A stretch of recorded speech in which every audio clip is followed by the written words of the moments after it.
Chapter 39. Influence of the Mother. The sphere of the mother may be humble, but her influence, united with the Father's, is as abiding as eternity. Next to God, the mother's power for good is the strongest known on earth. The mother's influence is an unceasing influence, and if it is always on the side of right, her children's character will testify to her moral earnestness and worth.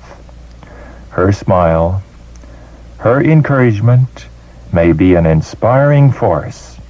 She may bring sunshine to the heart of her child by a word of love, a smile of approval. When her influence is for truth, for virtue, when she is guided by divine wisdom, what a power for Christ will be her life.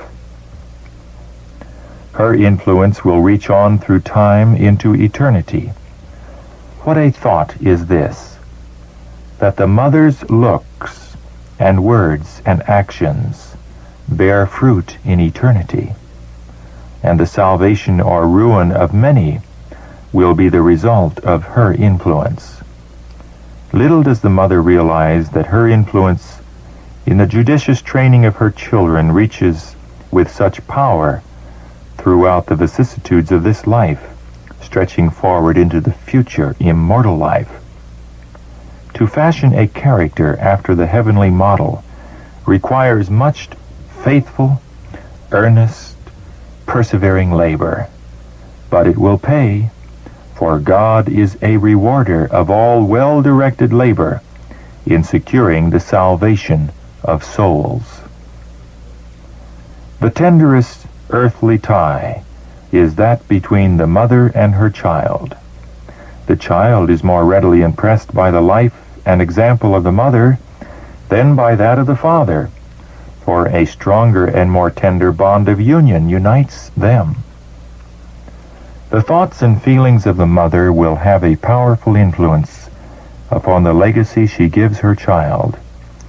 If she allows her mind to dwell upon her own feelings, if she indulges in selfishness, if she is peevish and exacting, the disposition of her child will testify to the fact.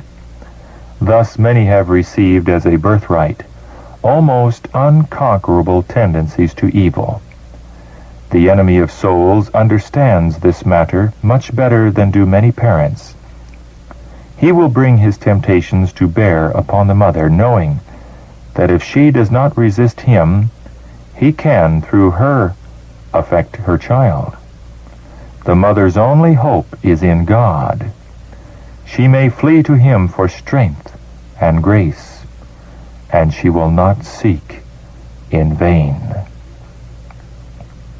A Christian mother will ever be wide awake to discern the dangers that surround her children. She will keep her own soul in a pure, holy atmosphere. She will regulate her temper and principles by the Word of God, and will faithfully do her duty, living above the petty temptations which will always assail her. Many times in the day is the cry of "Mother, Mother," heard, first from one little troubled voice and then another. In answer to the cry, mother must turn here and there to attend to their demands. One is in trouble and needs the wise head of the mother to free him from his perplexity. Another is so pleased with some of his devices he must have his mother see them, thinking she will be as pleased as he is. A word of approval will bring sunshine to the heart for hours. Many precious beams of light and gladness can the mother shed here and there among her precious little ones. How closely can she bind these dear ones to her heart, that her presence will be to them the sunniest place in the world. But frequently the patience of the mother is taxed with these numerous little trials that seem scarcely worth attention. Mischievous hands and restless feet create a great amount of labor and perplexity for the mother. She has to hold fast the reins of self-control, or impatient words will slip from her tongue. She almost forgets herself time and again, but a silent prayer to her pitying Redeemer calms her nerves, and she is enabled to hold the reins of self-control with quiet dignity. She speaks with calm voice, but it has cost her an effort to restrain harsh words and subdue angry feelings which, if expressed, would have destroyed her influence, which it would have taken time to regain. The perception of children is quick, and they discern patient, loving tones from the impatient, passionate command which dries up the moisture of love and affection in the hearts of children. The true Christian mother will not drive her children from her presence by her fretfulness and lack of sympathizing love. Especially does responsibility rest upon the mother. She, by whose lifeblood the child is nourished, and its physical frame built up, imparts to it also mental and spiritual influences that tend to the shaping of mind and character. It was Jochebed, the Hebrew mother, who, strong in faith, was not afraid of the king's commandment, of whom was born Moses, the deliverer of Israel. It was Hannah, the woman of prayer and self-sacrifice and heavenly inspiration, who gave birth to Samuel, the heaven-instructed child, the incorruptible judge, the founder of Israel's sacred schools.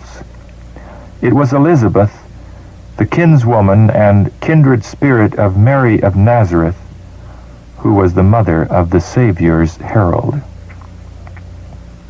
The day of God will reveal how much the world owes to godly mothers, for men who have been unflinching advocates of truth and reform, men who have been bold to do and dare, who have stood unshaken amid trials and temptations, men who chose the high and holy interest of truth and the glory of God before worldly honor or life itself.